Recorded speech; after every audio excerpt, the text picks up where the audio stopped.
చెప్తుంది. అక్కడ ఈ అమ్మాయి గత జన్మలో పాదులు పడ్డాయి కదా, ఈ అమ్మాయికి వివాహం చేయాలని తల్లిదండ్రులు అనుకుంటే ఆ అమ్మాయి చెప్తుంది, నేను వివాహం చేసుకుంటే నేను కానీ నా భర్త కానీ నా పిల్లలు కానీ ఎవరో చనిపోతారు, నాకు వివాహం వద్దు అని చెప్పి భయపడుతుంది మాట. ఈ అమ్మాయిని గత జన్మ తాలూకా ఏదో భయపడుతుందని అనసూయ వాళ్ళమ్మ సోమ దగ్గర తీసుకొస్తుంది. మనకి ఇప్పుడు చెప్పిన ఈ కథలన్నీ కూడా సోమ అనసూయ వాళ్ళ అమ్మకి చెప్తుంటే మనం చెప్పుకుంటున్నాము. ఇంకా ఒకరోజు సీతమ్మ తల్లి ఆకాశం వైపు చూస్తూ ఉంటుంది. చూస్తూ ఉంటే ఒక నక్షత్రము మిలమిలా మెరుస్తూ ఉంటుంది. కొత్త నక్షత్రం అప్పుడే పుట్టింది. ఇంకా అది చూస్తున్న సోమ మాత దగ్గరికి వచ్చి అడుగుతుంది, మాత ఏం చూస్తున్నారు మీరు అంటే, ఇప్పుడే ఒక కొత్త నక్షత్రము ఆకాశంలో మెరుస్తుంది, చూడు ఎంత బాగుందో అని అంటుంది మాత. అనగానే అవునా మాత, ఏంటి ఆ నక్షత్రము అంటే, భృగు మహర్షి ఖ్యాతిలకు విముక్తి కలిగి వాళ్ళు పరబ్రహ్మలో లీనమయ్యారు, అందుకని దేవతలందరూ సంబరాలు చేసుకుంటున్నారు, చూడు ఎంత ఆహ్లాదంగా ఎంత బాగా సంబరాలు చేసుకుంటున్నారు చూడు అంటే సోమకు కనపడదు, సీతమ్మ తల్లికి కనపడుతుంది మాట. వాళ్ళు ఎలా ఉత్సవాలు జరుపుకుంటున్నారు అనేది సీతమ్మ తల్లి కనపడుతుంది. ఇక్కడ భృగు మహర్షికి ఖ్యాతిలకు విముక్తి కలిగింది అంటే మన సీతారామచంద్రులకు కూడా శాప విమోచన తగ్గినట్టే కన్నా రాముల వారికి అర్థమైపోతుంది. భృగు మహర్షి పెట్టిన శాపము మా భార్యాభర్తల మధ్య వియోగము, సీతామాతకు రాముల వారికి భార్యాభర్తల మధ్య వియోగము, ఆ శాపం అనేది తగ్గిపోయింది. నేను వెళ్ళి సీతను నాతో పాటు అయోధ్య నగరానికి తీసుకొని వస్తాను, నా బిడ్డలను నవకూసుని కూడా ఆ అడవి నుండి ఆ కుటీరం నుండి ఈ అయోధ్య నగరాన్ని తీసుకొస్తానని ఎంతో సంతోషంగా అక్కడి నుండి అడవికి వస్తాడంట, కుటీరానికి మాతను తీసుకురావడానికి. శ్రీరాముడు ఎప్పుడైనా సీతామాతను కలిసేటప్పుడు కాషాయ వస్త్రాలు ధరించేవాడండి, కానీ ఈసారి ఒక రాజులాగా పట్టు వస్త్రాలు ధరించి వచ్చాడు సీతామాత దగ్గరికి. వచ్చి చూసేసరికి సీతామాత దగ్గర బారులు తీరున్నారు ప్రజలు. ఎందుకంటే మాత చేతితో ఏ వైద్యం చేసినా వాళ్ళకి ఆరోగ్యం కుదుట పడుతుంది మాట. ఆ విషయం తెలుసుకున్న ప్రజలందరూ కూడా మాత కుటీరం దగ్గర ఉంది అని మాతకు తీరిక లేకుండా అన్నం కూడా తినకుండా సేవలు చేస్తూ ఉంటుంది ప్రజలకు. ఆ దృశ్యం చూసిన రాముల వారు, సీత ఎంత కష్టపడుతుంది, ఈ అడవిలో ఆమెకేం కావాలో ఆ మొక్కల కోసము ఆమె ఒక్కటే అడవిలోకి వెళ్ళి ఆ మొక్కలను తీసుకొని వస్తుంది. ఇప్పుడు మాకు ఈ భృగు మహర్షి పెట్టిన శాపం తగ్గిపోయింది కదా, సీతకు ఇంకా విశ్రాంతి ఇద్దాము, నేను వెళ్ళి సీతకు చెప్పి సీతను లవకుశులను అయోధ్య నగరానికి తీసుకువెళ్ళాలి నేను చెప్తానని ఎదురు చూస్తూ ఉంటాడు. ఇంకా ప్రజలందరూ వెళ్ళిపోయినాక మాత దగ్గరకు వచ్చి శ్రీరాముల వారు చెప్తాడు, భృగు మహర్షి పెట్టిన శాపం తగ్గిపోయింది సీత, ఇప్పుడు మన అయోధ్య నగరానికి రా, మన అయోధ్య నగరానికి వస్తే నేను నీకు కొంతమంది పరిచారకులను పెడతాను, నీకు ఎలాంటి మొక్కలు కావాలో అలాంటి మొక్కలు మన పరిచారకులు తెస్తారు, దీనివల్ల నువ్వు ప్రజలందరికీ సేవ చేయొచ్చు, విశ్రాంతి తీసుకుందువు, మీరు సిద్ధంగా ఉండండి అని చెప్తున్నాను అని చెప్పినా కానీ మాతలో సంతోషం ఉండదు. మాత వింటూ ఉంటుంది. ఇంకా అతని పిల్లలు లవకుశులు గురుకులానికి వెళ్ళినారుగా చదువుకోవడానికి వస్తారనమాట. వీళ్ళకి తెలియదు వీళ్ళ తండ్రియే రాముడు అని. ఇంకా పిల్లలు లవకుశులకు కూడా నేనే రాముడునే లవకుశులకు తండ్రి అని, సీతయే తన తల్లి అని చెప్దామని పిల్లలకి ఇటు రండి నాయనలారా అని చెప్పి దగ్గర తీసుకుంటాడు రాముల వారు. తీసుకోగానే పిల్లలు నమస్కారం చేస్తారు. మీకు ఒక విషయం చెప్పాలి అని అంటాడు రాముల వారు. ఏంటి అండి అని అంటాడు. అంటే పిల్లలు చూడండి, రాముల వారు చెప్పకముందే మాకు ఆ విషయం తెలుసు అంటారు. చెప్తున్నాడు. ఏ విషయం తెలుసమ్మా అంటే, మీరు అయోధ్య రాజ్యానికి రాజు, రాముల వారు, మీరు మా తండ్రి, సీతమ్మ మా తల్లి, జనక మహారాజు మా తాత, రాముల వారు బిడ్డల్లారా అని పలకరింపుకే వాళ్ళు మొత్తం చెప్పేస్తారండి లవకుశులు 6 ఏళ్ల వయసులో.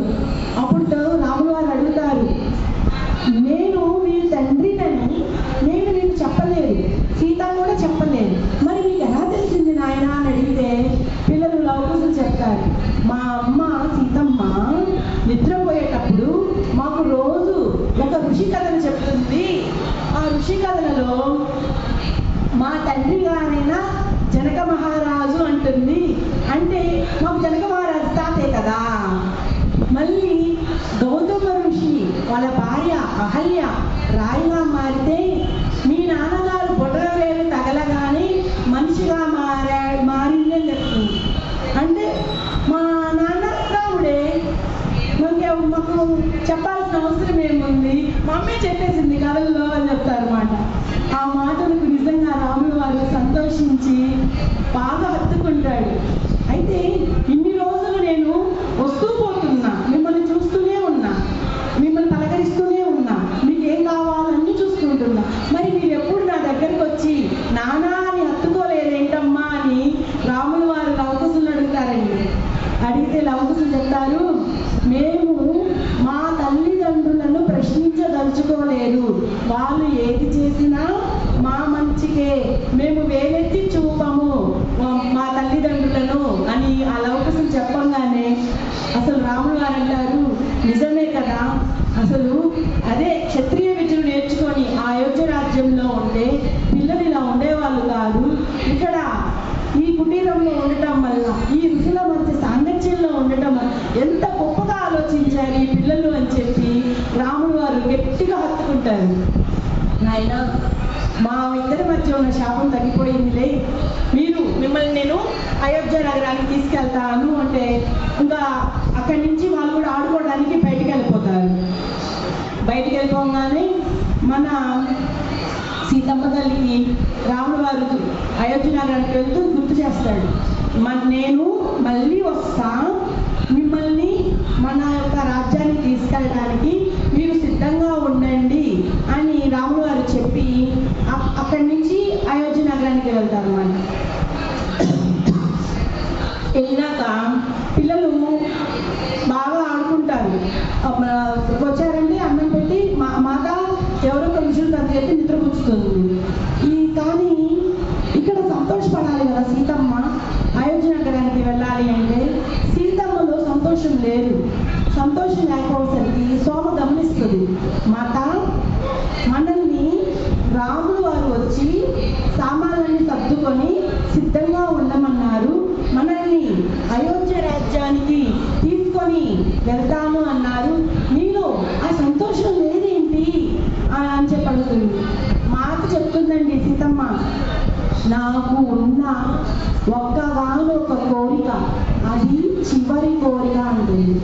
ఆ మాట వినంగానే సోమలో బాధ, చివరి కోరిక ఏంటి, అసలు ఏం మాట్లాడుతుంది సీతమ్మ తల్లి, చివరి కోరికనా, ఏం మాట్లాడుతుందని చెప్పి బాధపడుతూ వింటుంది. మాట ఏంటి ఆ చివరి కోరిక అని.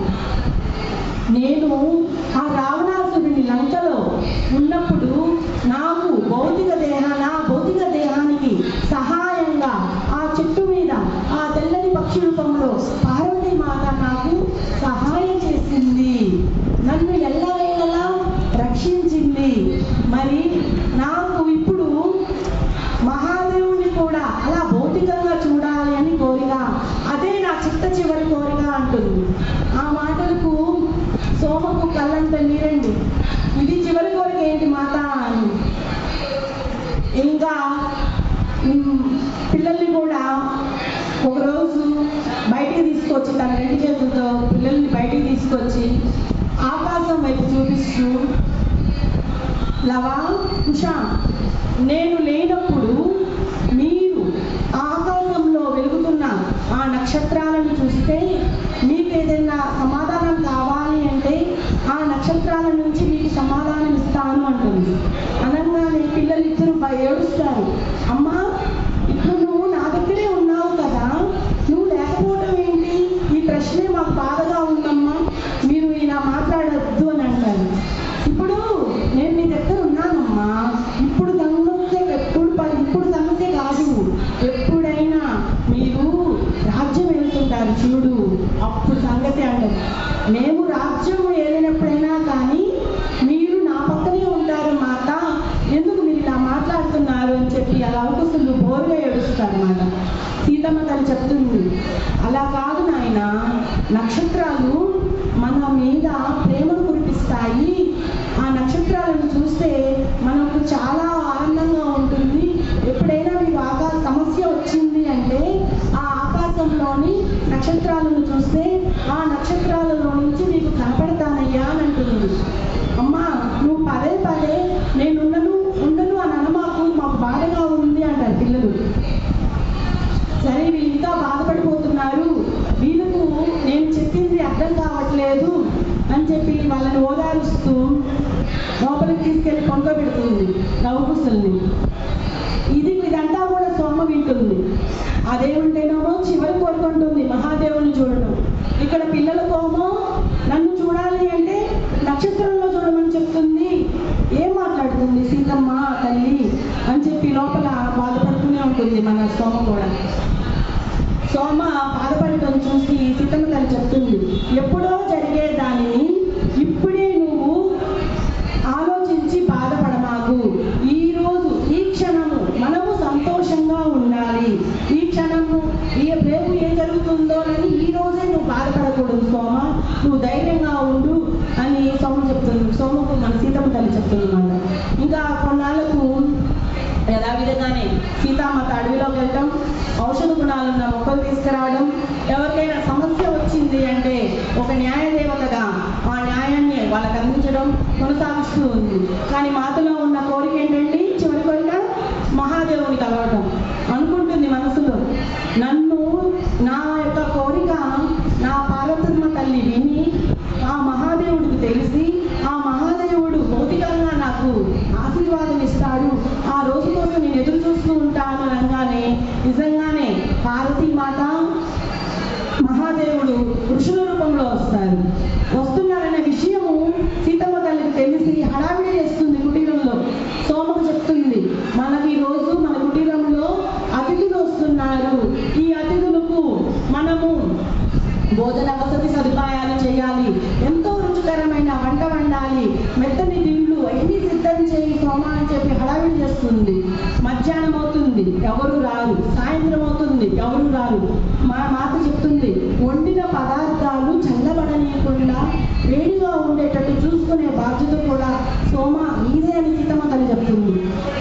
సాయంత్రం అయినా రాలేదు ఆ ఋషులు, మాత మీరు అనుకున్నట్టు ఆ ఋషులు రారోను అని సోమ చెప్తుంటే, లేదు సోమ, వాళ్ళు ఈ రోజే వస్తారు, మనము వాళ్ళ కోసం ఎదురు చూద్దాము అని సీతమ్మ తల్లి సోమ చెప్తుంది. ఇంకా అనుకున్నట్టుగానే రాత్రి అవుతుందండి. రాత్రి అవగానే ఆకాశంలో చంద్రుడు కానీ ఆ మిలమిల వెలిగే ఆ నక్షత్రాల వెలుగులతో ఎంతో దివ్యమైన కాంతులతో వెలుగుతూ ఆ శక్తి స్వరూపాలు ఆ ఋషి పత్నులు తలుపు తడతారు. తలుపు తట్టంగానే తలుపు తీయంగానే ఆ ఋషిని చూడంగానే సీతామాత తెలుసు కదా వచ్చింది మహాదేవుడే అని కాలు మీద పడి నమస్కారం చేస్తుంది. అప్పుడు మహాదేవుడు, అయ్యో మీరు నా కాళ్ళ మీద పట్టలేనమ్మా అని చెప్పి పైకి లేవనెత్తే, లేదు నాకు ఆశీర్వాదం ఇవ్వండి, నాది చిరకాల కోరిక మీ దర్శనం అవ్వటము అని మాట్లాడుతుండగానే రాముల వారు కూడా ఆ కుటీరానికి వస్తారు. రాముడు వారికి సీతమ్మకు భౌతిక దేహాలు వేరు అయినా ఆత్మ ఒకటే. ఇక్కడ రాముల వారు ఏదనుకుంటే అక్కడ సీతమ్మకు తెలుస్తుంది, సీతమ్మ ఏదనుకుంటే రాముల వారికి తెలుస్తుంది. చూడండి, ఆ రాత్రి సమయంలో కూడా రాముల వారు ఆ కుటీరానికి వచ్చారు. అక్కడికి మహాదేవుడు పార్వతమ్మలో ఋషి రూపంలో వచ్చారు అని. ఇంకా వీరి సీతమ్మ రాముల వారికి ఆ ఋషి పత్నులకు భోజనము ఈ సోమే పట్టిస్తుంది. బాగా ఆరంభించినాక ఇంకా బయటికి అరణ్యంలోకి తోటలోకి వెళ్తారు. తోటలోకి వెళ్ళి మాట్లాడుకుంటూ ఉంటారు. ఇదంతా ఇదంతా కూడా సోమ కిటికీలో నుంచి చూస్తుంది. ఆ ఋషులు ఎవరై ఉంటారబ్బా అని, ఏం మాట్లాడుకుంటున్నారా అని కిటికీలో నుంచి దూరంగా ఉండి చూస్తుంది మన సోమ. అప్పుడు పార్వతమ్మ చెప్తుంది అసలు విషయం ఏమంటే, సీత ఇంకా ఎంతో కాలం బతకదు, ఇంకా 1 సంవత్సరమే అని చెప్తుంది. ఆ మాట వినంగానే రాముడు వారు నిర్గాంతమైపోతాడు. 1 సంవత్సరం ఏంటి, ఇప్పుడే కదా మా శాపం తగ్గింది, నా బిడ్డల్ని నా సీతను తీసుకొని అయోధ్య నగరానికి వెళ్ళి ఎంతో సంతోషంగా ఉండాలి అని అనుకుంటున్నాను. మీరు ఇప్పుడు సీత బతుకుతుంది 1 సంవత్సరమే అంటున్నారు అని రాముడు వారు బాధపడిపోతుంటాడు. అప్పుడు పార్వతమ్మ చెప్తుంది, సీత ఏం చేసిందో తెలుసా, ఆ రావణుని లంకలో రావణుడికి రాముడు వారికి జరిగిన యుద్ధంలో ఒక విషం బాణం తగిలి లక్ష్మణుడు పడిపోతుంటే యముడొచ్చి ప్రాణాలు తీసుకోబోతున్నాడు. ఆ యమపాసం విసిరేస్తుంటే ఆ యమపాసము లక్ష్మణుడు వారికి తగలక ముందలే ఈ సీత ఎదుర్కొని, లక్ష్మణుడు నా బిడ్డ ప్రాణాలు పోతే నేను ఒప్పుకోను అని చెప్పి అడుగుతుంది. మళ్ళీ ఆ పాసం వెనక్కి వెళ్ళిపోతుంది. యముడు చెప్తాడు, ఇది నేను చేయవలసిన పని, నా ధర్మము నన్ను చేయనియండి అని చెప్పి మళ్ళీ పాసం ఇస్తుంటాడు. మళ్ళీ సీతమ్మ అడుగుతుంది, నా బిడ్డ ఏ తప్పు చేశాడని నువ్వు ఇప్పుడే ప్రాణాలు తీసుకుంటున్నావు, నేను ఒప్పుకోను దీనికి అని అంటాడు. మళ్ళీ పాసం వెనక్కి వస్తుంది. మళ్ళీ పాసం ఇస్తుంటాడు యమపాసం. సీతమ్మ లక్ష్మణుల వారికి తగలక ముందే మళ్ళీ ఎదుర్కొంటుంది. దేవుడు చెప్తాడు, అది లక్ష్మణుడు చేసిన చర్య అంటాడు. అనగానే మళ్ళీ పాసం ఇస్తే ఏం చేశాడు లక్ష్మణుడు అని మాట ఎదురుస్తుంది. ఏం చేశాడేంటండి, ఆ శూర్పణఖ వస్తుంటే ఆమె చేతిలో ఎటువంటి అస్త్రము లేదు, ఒక కత్తి విసిరి ఆమె రూపురేఖలే మార్చివేశాడు. అది ఆయన చేసిన పనే కదా, ఆ పనికే లక్ష్మణుల వారికి ఆయుష్ తగ్గింది.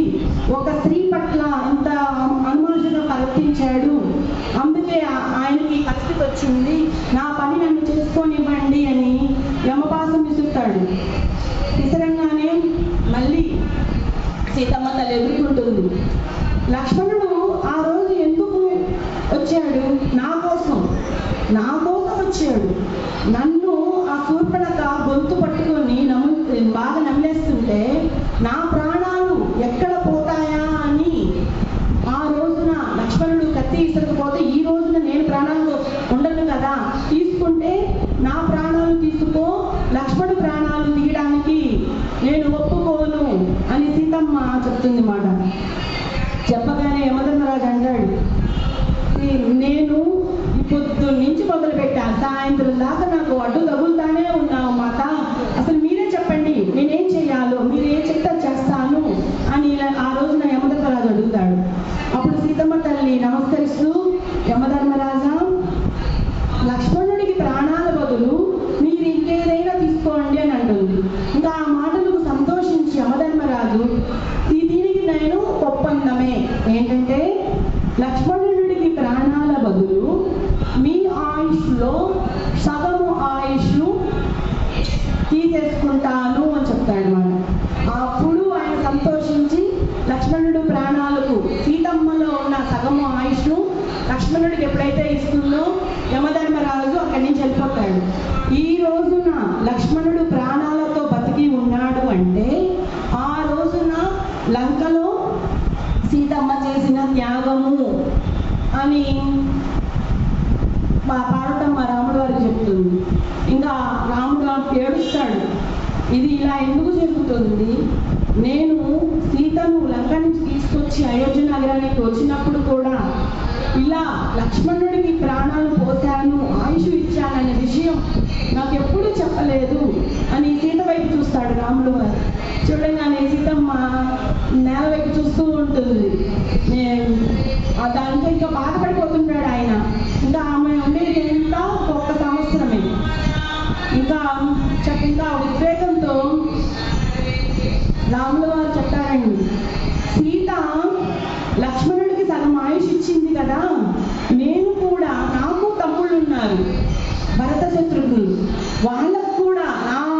సాగనిచ్చేసి నేను కూడా సీతమ్మతో పాటు వైకుంఠధామకు వచ్చేస్తాను, సీత లేకుండా నేను ఉండలేను, నా ఇషు కూడా తీసేసుకోండి అని మహాదేవునితో చెప్తాడు. చెప్పగానే ఇంక మహాదేవుడు చెప్తాడు, సీత చేయవలసిన పని సీత అంతా చేసేసింది.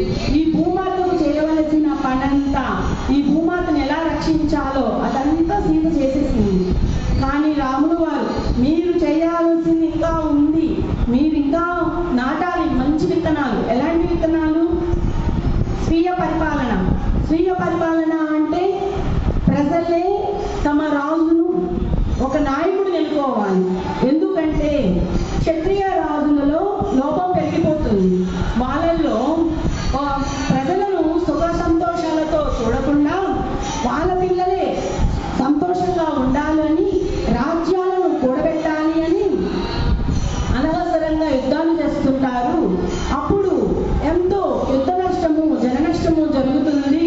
ఇలా జరగకుండా ఉండాలి అంటే స్వీయ పరిపాలన రావాలి. దానికి బీజాలు మీరే నాటాలి. అది మీ వల్లే సాధ్యమవుతుంది. ఇది రావాలి అంటే ప్రజలందరూ కూడా చదువుకోవాలి. ప్రజలందరూ చదువుకోవాలి అంటే మీరు గురుకులాలను కొన్ని వేల సంఖ్యలో ఏర్పాటు చేయాలి. స్త్రీలు చదువుకోవాలి. వీటన్నిటికీ మీరు పునాది వేయాలి అంటే మీరు ఇక్కడ ఉండాల్సిందే ఈ భూమి మీద. ఈ భూమి మీద చేయవలసిన పని ఎంతో ఉంది రామయ్య తండ్రి అని మహాదేవుడు రాముడు వారికి చెప్తాడు. చెప్పంగానే అసలు చెప్తాడు మాట మహాదేవుడు, రానున్న రోజుల్లో ఎంత విపరీతమైన పనులు జరుగుతాయో అవన్నీ కూడా మనం ఇప్పుడు ధ్యానం చేసి చూద్దాము అని చెప్పి ఈ రాముడు వారు, సీతమ్మ, పార్వతీమాత, మహాదేవుడు నలుగురు ఆ మెట్టాల మీద, దిండ్ల మీద కూర్చొని ధ్యానంలోకి వెళ్ళిపోతారు. ధ్యానంలోకి వెళ్ళిపోయినాక వాళ్ళ చుట్టూరా బంగారు కాంతి వలయం ఏర్పడుతుంది. అసలు ఎంత ఎంత బంగారు వంటి కాంతి వలయం, అది చూడడానికి ఎంతో సుందరంగా ఉంటుంది. అది చూసిన సోమ అసలు ఈ దృశ్యం చూస్తుంటా నేనెంత అదృష్టవంతురాలను అని అనుకుంటుంది. ఇంకా కాసేపటికి వీరు ఋషి స్త్రీల రూపంలో వచ్చారు కదా, ఇంకా కాసేపటికి మహాదేవుని పార్వతి రూపాలు ధరిస్తారన్నమాట. ఇంకా సోమ వచ్చింది సాక్షాత్తు మహాదేవుడు, పార్వతీమాత వీళ్ళ దగ్గరికి వెళ్ళి నేను ఆశీర్వాదం తీసుకోవాలి అని పరిగెత్తుకుంటా వెళ్ళిపోతుంటే కాలు కదలక ఒకవైపు తెలిసిపోతుంది సీతమ్మ ఎందుకు ఈ భూమాతను వదిలేకపోతుంది. ఇంకా బాధ పార్వతీమాత దగ్గరికి వెళ్ళాలని, ఈ బాధను తనతో తగ్గించుకోవాలని చూస్తుంటే కాలు కదలక జారి కింద పడి ఎప్పుడు నిద్రపోతుంది మాట. నిద్రపోతే ఈ ఋషులు కూడా ధ్యానం చేసేసి వాళ్ళేమో అదృష్టమైపోతారు. రాముడు వారేమో అయోధ్య నగరానికి వెళ్ళిపోతారు. సీతమ్మ ఒకటి తన కుటీరంలోకి వెళ్ళిపోతుంది. ఇంకా తెల్లవారి ఆ కిటికీలో నుంచి సూర్యకిరణాలు పడుతున్నప్పుడు, ఈ సోమ మీద పడుతున్నప్పుడు తెల్లారింది అని చెప్పి లేచేసరికి మన సీతమ్మ తల్లి వంటగదిలో వంట చూస్తూ ఉంటుంది. ఆ కిటికీలో నుంచి సోమ కూడా చూస్తుంది. అక్కడ ఎవరు కనిపించదు మాట. ఇక్కడ ఎవరు లేరు, ఆ ఋషులు ఎవరు లేరు, నేనంతా కలగన్నాను, చెడ్డ కలగన్నాను అని చెప్పి తిట్టుకుంటా ఈ కళ ఇంకెప్పుడు రాకూడదు అని, ఈ కళే నా భ్రమే, సీతమ్మకి ఆయుష్ ఎందుకు తగ్గిపోతుంది, నేను అని చెడ్డ కలగన్నాను అని చెప్పి కొంచెం సంతోషంగా మాత వండుతుంది కదా అక్కడికి వెళ్తుంది. అక్కడికి వెళ్ళి చూడగానే మాతతో చెప్తుంది, మాత నిన్న మీరు చెప్పారు కదా ఋషివర్యులు వచ్చారు అని, వాళ్ళు రాలేదు కదా అంటుంది. అయ్యో సోమ అలా అంటావేంటి, నువ్వే కదా భోజనం వడ్డించింది, నువ్వు వడ్డిస్తేనే కదా మేమందరం తిన్నాము, అక్కడే ఉన్నాయి, నువ్వు మా కోసం ఆసనాలు వేసావు కదా మెత్తని తిండ్లు, అవి అక్కడే ఉన్నాయి, నువ్వు వెళ్ళి తీసి ఎక్కడుండాలి అక్కడ సర్దిపెట్టు అని సీతమ్మ తల్లి సోమకు చెప్పంగా సోమ వెళ్ళి ఆ మెత్తని తిండ్లు తీసుకుంటే వాళ్ళు ఎక్కడైతే భోజనం చేశారో ఆ ప్లేట్లు తీస్తుంటే ఆ కింద బంగారు నగలు దొరుకుతాయి. బంగారు నగలు చాలా నగలు దొరుకుతాయి అన్నమాట. అవన్నీ కూడా బుట్టకెత్తుకొని సీతమ్మ దగ్గరికి వస్తుంది. అమ్మా నేను చిన్న ఆ పదార్థాలను ప్లేట్లు తీసుకుంటే నాకు ఆ యొక్క బంగారు నగలు దొరికినాయి,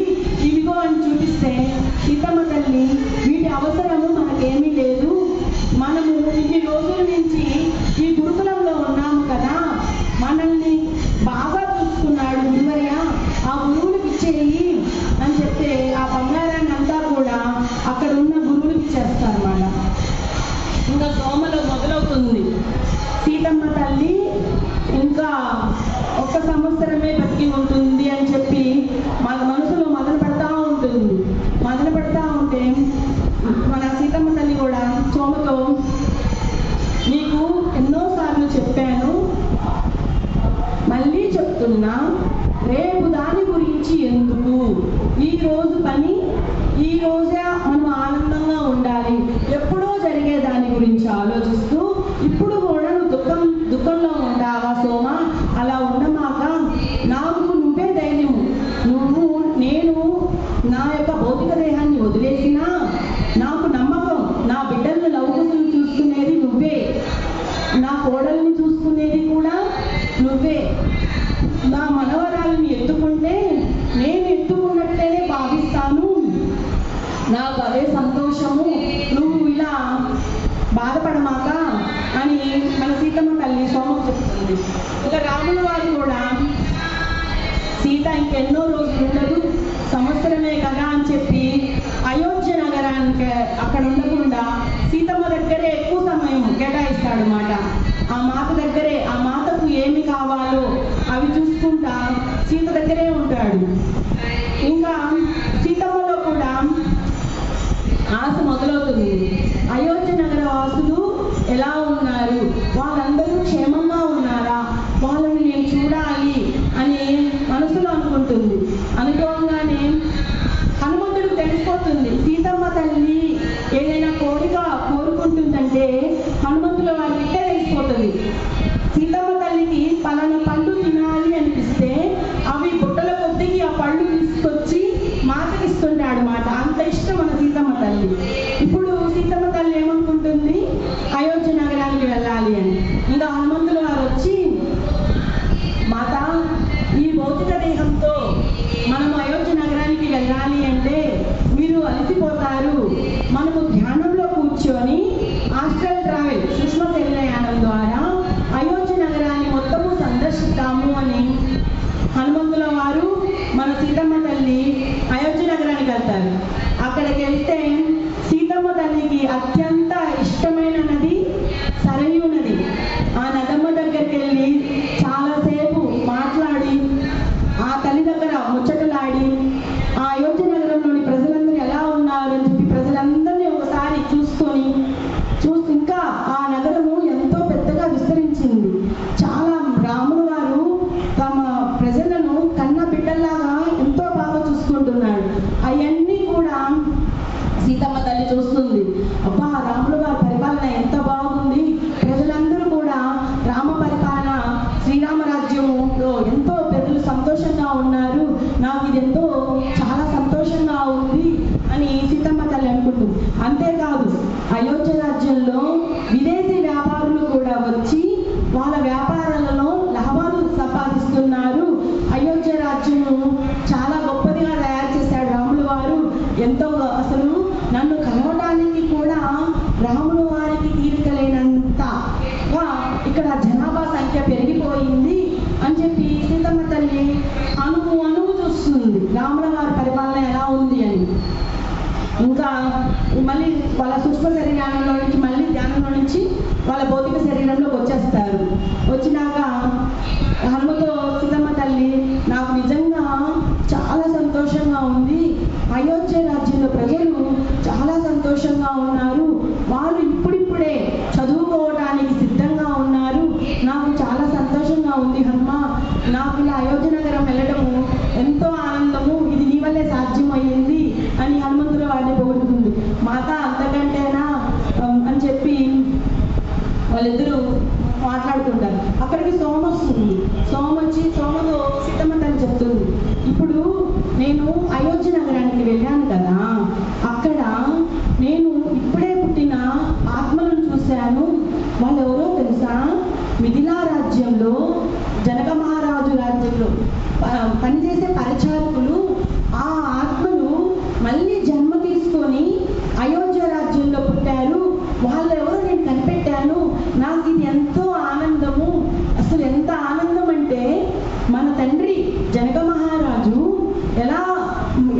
ఎలాంటి భావనలతో పెంచాడు, ఆధ్యాత్మికత విలువలు ఎలా పెరగాలి, వ్యవసాయము ఎలా చేయాలి, విత్తనాలను ఎలా నాటాలి, అలాంటి విద్య ఆధ్యాత్మికత విద్యతోనే అన్ని సాధిస్తాము అలానే మన పరిచారకులకు కానీ ప్రజలకు కానీ అన్ని చక్కగా నేర్పాడు. అలాంటి ఆత్మలు ఇప్పుడు అయోధ్య నగరంలో జన్మ తీసుకుంటున్నాయి. నాకు అసలు ఎంతో ఆనందము. ఈ ఆత్మలు అయోధ్య నగరంలో జన్మ తీసుకొని చేసుకొని ఈ ఆధ్యాత్మిక వెలుగులు పెంపొందిస్తారు. అసలు నాకు ఎంతో ఆనందంగా ఉంది సోమ అని సీతమ్మ తల్లి ఆ సోమతో చెప్తుందండి. ఇంకా కొన్నాళ్ళకు ఆ నోట ఈ నోట పాకి సీతమ్మ తల్లి ఇంకెన్నో రోజులు భూమి మీద ఉండరంట, మనము చూస్తే ఇప్పుడే చూడాలి అని చెప్పి అయోధ్య రాజ్యంలోని ప్రజలందరూ తండోపతండాలుగా మాతను చూడటానికి వస్తారు. సీతమ్మను మాత కూడా వాళ్ళకి ఎదురు చెప్పగా వాళ్ళని వచ్చిన వాళ్ళందరికీ వాళ్ళు ఎలా ఉన్నారు, వాళ్ళ కుటుంబ సభ్యులు ఎలా ఉన్నారు అని వాళ్ళ మంచి చెడులు తెలుసుకుంటుంది. ఇంకా లవకుశులకు కూడా చెప్తుంది మీరు బాగా చదువుకోవాలి అని. ఇంకా ఒక రోజు సీతమ్మ తల్లి కుటీరంలో ఉండగా ఒక అతను పట్టు వస్త్రాలు ధరించి ఒక అతను సీతమ్మ తల్లితో మాట్లాడటం మన సోమ చూస్తుంది. చూసి రాముడు వారు కాదు ఎవరితో మాట్లాడుతుంది సీతమ్మ, సీతమ్మ తల్లి ఈ కషాయం ఎప్పుడు చూసినా ఒక కషాయము ఆ నీరు తాగనే మాత నిద్రపోదు, ఆ కషాయం తాగితేనే మాత సీతమ్మ తల్లి నిద్రపోతుంది. ఆ కషాయాన్ని తయారు చేసి అక్కడికి ఆ గుమ్మం దగ్గరికి వచ్చేసరికి సీతమ్మ తల్లి ఎవరితోనో మాట్లాడుతుంది, ఎవరై ఉంటారా అని చెప్పి ఆ గుమ్మం దగ్గర నిలిచిపోతుంది. కాసేపటికి సీతమ్మ తల్లికి సోమ వచ్చిందని చెప్పి సోమను లోపల రమ్మనగానే అక్కడ ఉంది ఎవరు, జనక మహారాజు. ఇంకా వచ్చింది తన తండ్రి జనక మహారాజు అని ఎంతో ఆనందంతో తన చేతులు వణికి తన చేతిలో ఉన్న కషాయము కింద పడిపోతుంది ఆ గ్లాసు. ప్రభు ఇన్నాళ్ళకు వచ్చారా మీరు మా దగ్గరికి, అసలు ఎంత ఆనందంగా ఉంది, మిమ్మల్ని చూసింది ఎప్పుడు ఆ రోజున సీతామాత వివాహానంతరం మేము అయోధ్య నగరానికి వెళ్ళేటప్పుడు మీరందరూ కూడా నా బిడ్డలే అని చెప్పారు, అదే ఆఖరి మాట, మళ్ళీ ఇన్నాళ్ళకు చూస్తున్నాము మీరు మాతో ఇక్కడ ఉన్నారు, మాకెంతో సంతోషంగా ఉంది అని కాళ్ళ మీద పడి ఏడుస్తూ ఉంటుంది మాట. ఆ కన్నీళ్లతో ఆ పాదాలను తుడుస్తుంటే జనక మహారాజు లేదు లేదు నువ్వు ఇలా బాధపడద్దు లేమ్మా అని చెప్పి ఆ సోమను పైకి లేపి అసలు ఎంత సేవ చేశావు సీతకు, నువ్వు 14 ఏళ్ళ అరణ్యవాసులు ఎన్ని ఇబ్బందులు పడినా నువ్వు ఆ సీతామాత చెప్పినట్టుగా ఆ అయోధ్య నగరంలో వెలిగించిన ఆ కాంతికి నువ్వు ఎంత సేవ చేశావో నాకు తెలుసు, నీవు చేసిన సేవ వల్లే సీతమ్మ ఇలా సంతోషంగా ఉంది, నీ కృషి కూడా ఎంతో ఉందమ్మా, మేము కూడా నీకు రుణపడి ఉన్నాము, మంచి సేవకురాలివి అంటే నువ్వే సోమ అని జనక మహారాజు చెప్తాడు. ఇంకా అక్కడ నీ కషాయము పడింది కదా అది తుడుద్దామని బట్ట తెగి తుడిచే లోపలే సీతమ్మ తల్లి చెప్తుంది ఇప్పుడు తుడవాల్సిన అవసరం ఏమీ లేదు, మా ముందర మన తండ్రి గారికి భోజనం పెడతాము, వంట చేద్దాం రా అని చెప్పి భోజనం వండి సిద్ధం చేస్తాను. ఇంకా భోజనం తిన్నాక ఆయన ఎలా వచ్చాడో అలానే జనక మహారాజు అదృశ్యమైపోతాడు. అప్పుడు సోమ అడుగుతుంది జనక మహారాజు మనకు ఇలా ఎందుకు దర్శనం ఇచ్చాడు అని. సోమ సీతమ్మ తల్లిని అడిగితే సీతమ్మ తల్లి చెప్తుంది జనక మహారాజుకు నేను ఇచ్చిన మాట నీకు గుర్తుందా, ఒకరోజు జనక మహారాజు మిథిలా రాజ్యంలో ఋషులు వస్తుంటే నేను ఎవరికి చెప్పా పెట్టకుండా అడవిలోకి వెళ్ళి ధ్యానం చేశాను, ధ్యానం చేస్తే ఆ ధ్యానంలో నుంచి నన్ను లేపటానికి జనక మహారాజు వల్ల కాలేదు, అప్పుడు మిథిలా రాజ్యంలో ఉన్న ఋషులందరినీ తీసుకువచ్చి జపాలు వేద మంత్రాలు చదివినా నేను ధ్యానంలో నుంచి బయటికి రాలేదు, నేను ఏ లోకంలో ఉన్నానో జనక మహారాజు వెతికినా నేను ధ్యానంలో నుంచి బయటికి రాలేదు, నేను ఎప్పుడు వచ్చాను ధ్యానంలో నుంచి బయటికి, సాక్షాత్తు నారాయణుడే నన్ను వివాహం చేసుకుంటానని చెబితే ఈ భూలోకంలో మా అవసరం ఉంది అని తెలిస్తే అప్పుడు వచ్చాను, అప్పుడు మా తండ్రి గారు నా దగ్గర మాట తీసుకున్నాడు, సీత ఎప్పుడైనా ధ్యానంలో కూర్చుంది అంటే ఆ ఉన్నత లోకాలను చూస్తూ అదే పనిగా ధ్యానం చేస్తూ ఉండిపోతుంది, ఈమెను మళ్ళీ ఈ భూలోకానికి తిరిగి తీసుకురావాలంటే ఎంతో కష్టము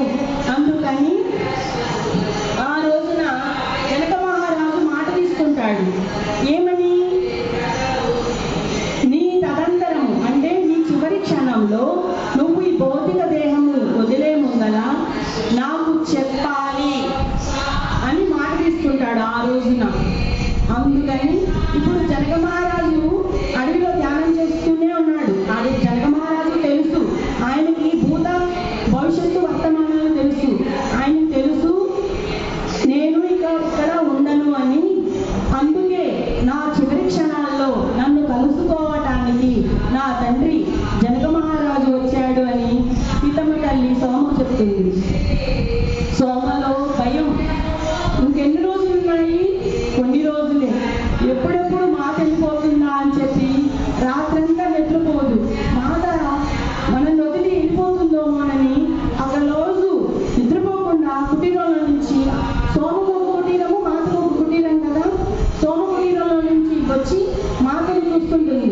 అమ్మయ్య మాత బతికే ఉంది, ఇంక ఇమ్మాయికి ఇదే పని, మాత మనల్ని వదిలిపెట్టి వెళ్తుంది కదా అని. ఇంకా ఒకరోజు సీతమ్మ తల్లి కుటీరంలో ఉండగా వస్తున్నారు ఋషులు. శాతి మాత, అనసూయ, అరుంధతి, భృగు మహర్షి, వశిష్ఠుల వారు, వీళ్ళందరూ ఒకరు మార్చి ఒకరు వస్తూ ఉంటారు. అది చూసి సీతమ్మ తల్లి, అయ్యో ఇంతమంది ఋషులు ఒక్కసారిగా వచ్చారే, వీళ్ళని నేను ఎలాంటి అతిథి సత్కారాలు ఇవ్వాలి? ఇక్కడ నా కుటీరం చాలా చిన్నది, ఇంతమంది ఋషులు ఒక్కసారిగా వచ్చారు అని మొదలుపడుతుంది. ఇంతమందికి నేను భోజన వసతి సదుపాయాలు ఎలా చేకూర్చాలి అని ఆలోచిస్తూ ఉంటుంది. సోమ కూడా భయపడుతుంది మాట. ఒక్కసారిగా ప్రపంచంలో ఉన్న ఋషులందరూ చేస్తారు, ఒకరు మార్చి ఒకరు, ఎలా చేయాలి అని చెప్పి ఆలోచిస్తూ ఉంటారు. కాసేపటికి దేవతలు వస్తున్నారు.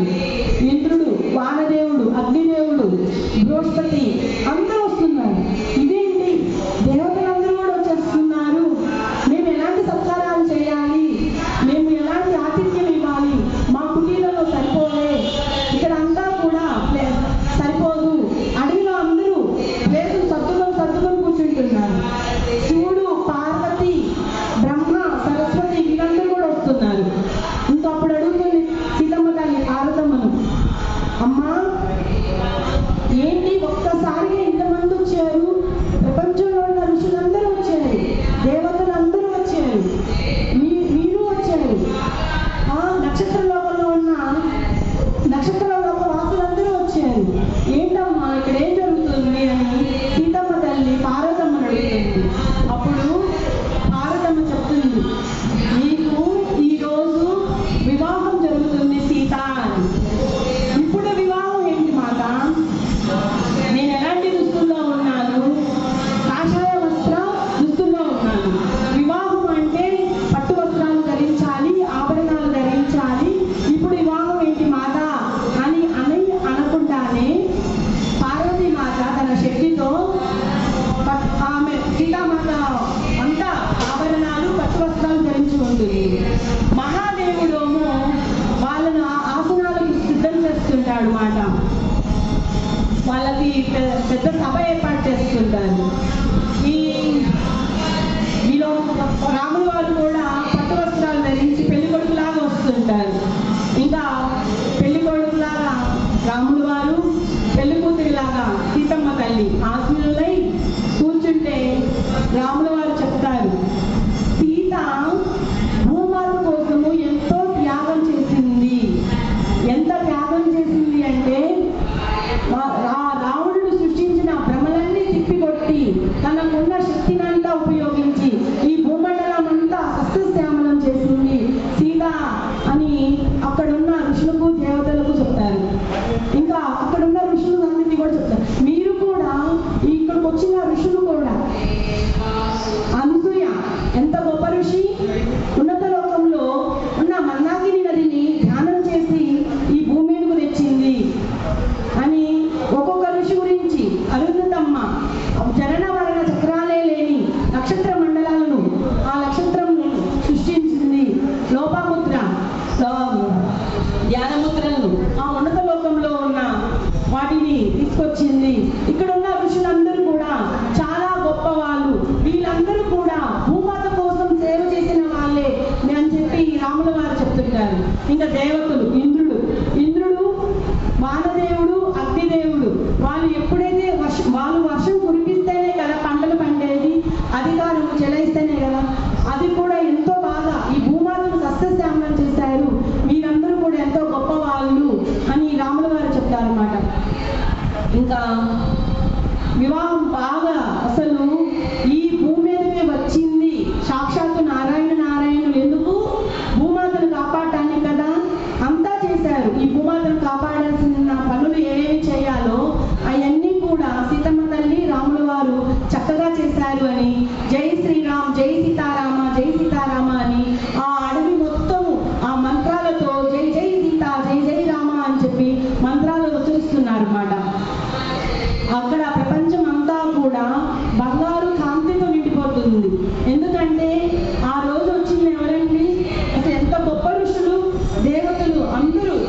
అక్కడికి వెళ్ళిపోతారు. మరుసటి రోజు కూడా రాములు వారు సీతమ్మకు ఇక్కడి నుండి వెళ్ళే సమయం ఆసన్నం అయ్యింది అని రాములు వారికి తెలుస్తుంది. సీతమ్మ తల్లి కూడా ఆ తల్లికి కూడా తెలుస్తుంది నేను ఇక్కడి నుంచి వెళ్ళిపోవాలి అని. తన బిడ్డలను లవకుశులను దగ్గరకు హత్తుకొని, నాయనలారా మీకు ఏ సమస్య వచ్చినా ఆ నక్షత్రమే చూడండి, నక్షత్రాలు మన మీద ప్రేమను కురిపిస్తాయి. నక్షత్రాలు వెనకాల మనకు కంటికి కనిపించని ఎన్నో లోకాలు ఉన్నాయి. ఆ లోకంలో నా అవసరం ఉంది, అందుకే నేను అక్కడికి వెళ్తున్నాను. నేను అక్కడికి వెళ్ళినా మిమ్మల్ని నేను అక్కడి నుండి మిమ్మల్ని చూస్తాను అని సీతమ్మ తల్లి లవకుశులు చెప్తుంది. సీతమ్మ ఆ మాట ఏం చెప్తుందో పిల్లలకు అర్థం కావట్లేదు, ఎందుకంటే వాళ్ళు చిన్న పిల్లలు, 6 ఏళ్ళు అంటుంటుంది. ఇంకా వాళ్ళు బాధపడుతుంటే ఒక ఆట ఆడుకుంటారు. ఏంటంటే సీతమ్మ తల్లి ఆ బిడ్డలను ముందుకు లాక్కుంటే వాళ్ళు వెనక్కి వెళ్ళిపోతుంటారు, మళ్ళీ ముందుకు లాక్కుంటే వెనక్కి వెళ్ళిపోతుంటారు. అదొక ఆట మాట, వాళ్ళని ఆనంద పెట్టాలని, ఆనందంగా నవ్వుతూ ఉండటం సీతమ్మ తల్లి చూడాలి అని. ఇంకా రాములు వారు కూడా అది చూసి సీత ఎంత చక్కగా ఆడుకుంటుంది, ఎంత సంతోషంగా ఉంది అని చెప్పి రాములు వారు అనుకుంటారు.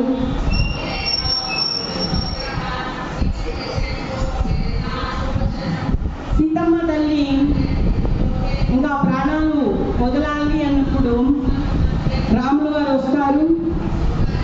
రాములు వారు వచ్చి సీతమ్మను ధ్యానంలోకి తీసుకెళ్ళాలి అని, ఆ అడవిలోకి తీసుకువెళ్ళాలి అని రాములు వారు వచ్చినప్పుడు సోమకు అర్థమయ్యి మాత అని ఏడుస్తుంది.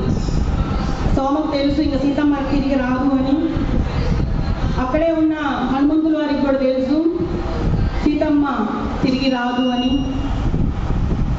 ఏడుస్తుంటాను, మాత ఇప్పుడు నువ్వు అడవిలోకి వెళ్తే తిరిగి రావు కదా అని ఏడుస్తుంటాను. అప్పుడు సీతమ్మ తల్లి చెప్తుంది, నేను ఈ ప్రపంచానికే మాతను, మీరు బాధపడద్దు, నా బిడ్డలను లవకుశులను బాగా చూసుకోండి, నేను మిమ్మల్ని ఎప్పుడు కనిపెట్టుకునే ఉంటాను, మీరు ఇలా బాధపడి నన్ను బాధ పెట్టద్దు అని చెప్పి సీతారాములు వారు చెబుతుంటే సోమ రెడీ అవుతుంది. నేను కూడా వస్తాను నీతో పాటు అని భోజనం తీసుకొని కొంచెం నీరు తీసుకొని వెళ్తుంటుంది. సీతమ్మ తల్లి ఆపి, లవకుశులు ఇప్పుడే గురుకులానికి వెళ్ళారు, వాళ్ళు వచ్చే సమయం వచ్చింది, వాళ్ళు వచ్చినాక నువ్వు ఇక్కడ లేకపోతే ఎలా, నీలో నన్ను చూసుకుంటారు వాళ్ళు, నువ్వు ఇక్కడే ఉండు సోమ, మేము వెళ్తున్నాము అని సీతమ్మ తల్లి చెప్తే హనుమంతుడు మాత అని ఏడుస్తాడు పెద్దగా. హనుమంతుడితో సీతమ్మ తల్లి, నువ్వు సోమను లవకుశులను చూసుకునే బాధ్యత నీదే హనుమ, నువ్వు బాధపడవద్దు, నేను వెళ్తున్నాను అని చెప్పి ఆ అడవిలోకి రాముల వారు సీతమ్మ వెళ్తారండి. వెళ్ళి నిగూఢమైన ధ్యానంలోకి వెళ్ళిపోతారు వీళ్ళు. ఎంతసేపటికి సీతమ్మ రాలేదు, సీతమ్మ ధ్యానమే చేస్తుంటుంది, నేను వెళ్ళి సీతమ్మను తీసుకొస్తాను అని సోమ ఎదురు చూస్తూ ఉంటుంది. లవకుశులు వచ్చారు, వాళ్ళకి అన్నం పెట్టి నేను వెళ్ళి సీతమ్మను తీసుకొస్తాను అని ఆ భోజనము ఆ నీరు తీసుకొని ఆ అడవిలోకి వెళ్తుంది. అక్కడే ఒక కుటీరం కట్టారు, అక్కడే వాళ్ళు ధ్యానం చేస్తున్నారు. వాళ్ళు ఎక్కడున్నారో నాకు తెలుసు, నేను అక్కడికి వెళ్ళి సీతమ్మను తీసుకొస్తానని చెప్పి ఆ భోజనం ఆ నీరు తీసుకొని అడవిలోకి వెళ్తుంది.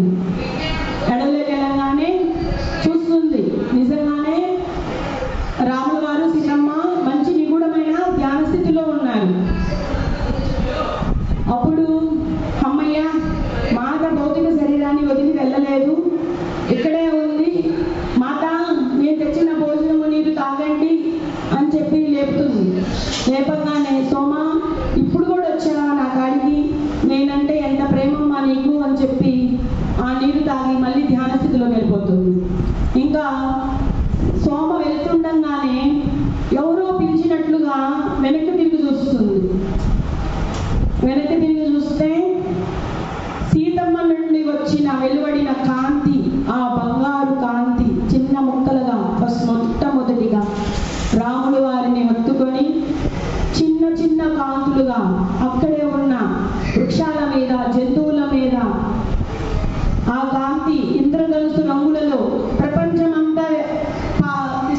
విస్తరించిపోతుంది. అది ఎంతగా విస్తరిస్తుందంటే ఆమె ప్రేమ ప్రపంచం మొత్తం ఆ కాంతితో నిండిపోతుంది. ఆకాశంలోకి, భూమిలోకి, వృక్షాల మీదకు, జంతువుల మీదకు, నదుల మీదకు ఆమె ప్రేమ, ఆ యొక్క కాంతులు వెళ్ళిపోతున్నాయి. ఆ దృశ్యం చూస్తున్న సోమకు ఎంత గొప్ప కాంతి, ఎంత ఇంద్రధనుస్సులాగా ఉంది ఆ కాంతి అన్ని చోట్లకు విస్తరిస్తుంది అని చూస్తూ అలాగే తదేకంగా చూస్తూ ఉంటుంది. ఎప్పుడైతే ఆ కాంతి తగ్గుతుందో సీతమ్మ దేహం, భౌతిక దేహం ఇంకొండదు మై డియర్ మాస్టర్స్. అంటే సీతమ్మ తల్లి తన తనువు చాలించేసింది. ఆ విషయం తెలిసి నా సోమ అక్కడే కుప్పకూలిపోతుంది. సీతమ్మ తల్లి ఇంకా లేదు అని రాముల వారు చెప్తాడు. సీతమ్మ తల్లి ఇంకా లేకపోవటం ఏంటి? సీతమ్మ తల్లి మనతోనే ఉంది.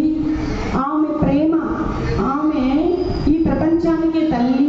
ఆమె చూపించిన ప్రేమంతా ఆ వృక్షాల మీద, ఆ జంతువుల మీద, భూమి లోపల, ఆకాశం మొత్తం విస్తరించింది సీతమ్మ తల్లి. సీతమ్మ లేదు అని నువ్వు బాధపడద్దు సోమ అని చెప్పగానే సోమ ఏడుస్తూ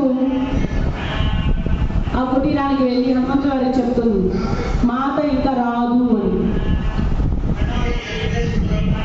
అక్కడికి వచ్చిన లక్ష్మణుల వారు అడుగుతారు, మరి మా అన్నయ్య రాముల వారు ఏడి అంటే రాముల వారు అక్కడే ఉన్నాడు, ధ్యానం చేస్తూ ఉండొచ్చు అని చెప్తుంది. లక్ష్మణుడు అక్కడికి పరిగెత్తుకుంటా వెళ్ళి, నేను కానీ ఇప్పుడు కానీ వెళ్ళకపోతే రాముల వారు కూడా తన శరీరం వదిలి వెళ్ళిపోతాడేమో, ఇలా జరగకూడదు అని చెప్పి ఆల మేఘాల మీద పరిగెత్తుకుంటా ఆ రాముల వారు ఎక్కడున్నాడో అక్కడికి ఈ లక్ష్మణుడు వెళ్ళిపోతాడు. సీతమ్మ చెప్పింది కదా తన బిడ్డల్ని బాగా చూసుకోమని. ఇంకా రోజు యథావిధిగానే ఆ లవకుశులను విద్యాభ్యాసానికి పంపిస్తూ, భోజనం పెడుతూ ఆ సీతమ్మ తల్లి ఎలా అయితే చూసుకుంటుందో అంతే బాగా చూసుకుంటుంది. కానీ సోమలో ఒకటే బాధ, సీతమ్మ తల్లిని ఈ భూమాత తీసుకువెళ్ళిపోయింది. ఈ భూమాత తీసుకెళ్ళిపోయింది కదా, నన్ను కూడా తీసుకెళ్ళిపోమను అని చెప్పి ఎక్కడైతే ఆ సీతమ్మ తల్లి తన తనువు చాలించిందో అక్కడికి వెళ్ళి ఆ భూమాత మీద పడి అడుగుతుంది. ఆ భూమాతను, నువ్వు మా మాతను నీ లోపలికి తీసుకెళ్ళిపోయావు, మాత లేని చోట నేను ఉండలేను, నన్ను కూడా తీసుకెళ్ళిపో అని భూమాతను అడుగుతుంది, ఏడుస్తుంది. అది తెలుసుకున్న రాముల వారు అక్కడికే వచ్చి చెప్తాడు, సీత భౌతిక దేహము లేకపోవచ్చు, కానీ ఆమె ప్రేమ ప్రపంచాన్ని అంతటికీ విస్తరించింది, సీత మనలోనే ఉంది అని అనగానే ఆ రాముల వారిలో సీతమ్మని చూసుకున్నట్టుగా అలా చూస్తూ ఉంటుంది. సీతమ్మ పలుకుతున్న మాటలాగా ఏర్పడుతుంటాయి. కాసేపటికి నిజంగానే సీతమ్మ తల్లి భూమి లోపల నుంచి భౌతిక దేహంతో ఒక ఆత్మ బయటకు వస్తుంది అన్నమాట. రాగానే సీతమ్మ తల్లి చెప్తుంది, సోమ నేను ఈ ప్రపంచానికే తల్లిని, ఈ భౌతిక దేహము లేకపోవచ్చు, నేను నా జీవిత లక్ష్యము వృక్షాలు, జంతువులు అవి అన్నీ బాగుండాలనే మేము జన్మ తీసుకొని వచ్చాము. ఇప్పుడు నా అవసరము ఆ పైలోకాలలో ఉంది.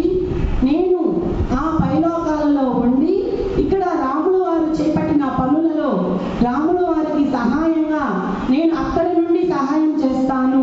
నువ్వు ఎప్పుడు నేను లేను అని చెప్పి నువ్వు ఇలా బాధపడద్దు అని చెప్పి నువ్వు నాకు మాట ఇచ్చావు. ఏమని? నా కోడల్ని బాగా చూసుకుంటావని, నా మనవరాల్ని నువ్వు ఎత్తుకుంటావని. నువ్వు నీ చేతులతో నా మనవరాలిని ఎత్తుకుంటే నేనే ఎత్తుకున్నాను అన్నట్లుగా నేను భావిస్తాను. నువ్వు ఇలా బాధపడతా ఉంటే ఎట్లా? నేను ఈ ప్రపంచానికే తల్లిని అని సీతమ్మ తల్లి ఆ సోమకు చెప్పి అందార్థమైపోతుంది. ఇంకప్పుడు సోమకు అర్థమైపోతుంది, అవును నిజమే కదా, సీతమ్మ తల్లి ఈ ప్రపంచానికే తల్లి. ఏ జంతువు బాధపడినా, ఏ జంతువుకు ముళ్ళు గుచ్చుకున్నా తనకే గుచ్చుకున్నట్లుగా బాధపడేది సీతమ్మ తల్లి. నేను ఇక్కడి నుంచి ఏడవను, నా జీవిత లక్ష్యం అంతా నా బిడ్డలైన లవకుశులను చక్కగా చూసుకుంటాను, నేను నా సీతమ్మ తల్లికి నేను మాట ఇచ్చానని చెప్పి ఆ లవకుశులను చక్కగా చూసుకుంటుంది. రాముల వారు కూడా అడుగుతారు, సోమ సోమ, లవకుశుల విద్యాభ్యాసము పూర్తయిపోయింది, మనము అయోధ్య నగరానికి వెళ్దాము, మన బిడ్డల్ని లవకుశులను తీసుకొని అయోధ్య నగరానికి వెళ్దాము, నువ్వు కూడా రా సోమ అని రాములు వారు అడిగితే సోమ చెప్తుంది, నేను రాను. ఈ అడవిలో ఈ జ్ఞాపకాలన్నీ సీతామాతవే, ప్రతి అడుగు సీతామాతే. ఈ సీతామాత జ్ఞాపకాలను వదిలి నేను రాను. ఇక్కడే ఈ కుటీరంలోనే సీతామాత జ్ఞాపకాలు గుర్తు చేసుకుంటూ ఇక్కడికి వచ్చిన వాళ్ళందరికీ సీతమ్మ కథలు చెప్పుకుంటూ ఈ కుటీరంలోనే ఉంటాను అని సోమ చెప్తుందండి. ఇప్పుడు ఈ కథంతా కూడా మన ఆథర్ ఈనా మిరియం మేడం గారు ద్వాపరయుగంలో వచ్చిన అనసూయ. ఈ అనసూయకు వివాహం చేసుకోవాలంటే భయం, గత జన్మ చర్య. వివాహం చేసుకుంటే తన భర్త అయినా చనిపోతాడు, లేకపోతే వాళ్ళ పిల్లలైనా చనిపోతారు, లేకపోతే ఈ అనసూయ అయినా చనిపోతుంది. దీనికోసం వచ్చారు. కానీ ఇక్కడికి వచ్చినాక సీతామాత అపహరించలేదు.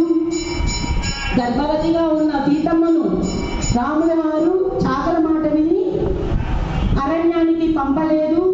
ఈ సీతామాత ఎక్కడా బాధపడింది లేదు. సీతామాత ఎంతో ధైర్య సాహసాలతో తనకున్న ఇబ్బందులను ఎదుర్కొంది అన్న ఈ కథలన్నీ కూడా ఈ సోమ అక్కడకున్న ఋషులకు మన అనసూయకు చెప్తుంది మేడం మాస్టర్స్. నెక్స్ట్ ఎపిసోడ్లో ఇంకా లవకుశుల గురించి చెప్తుంది. Thank you.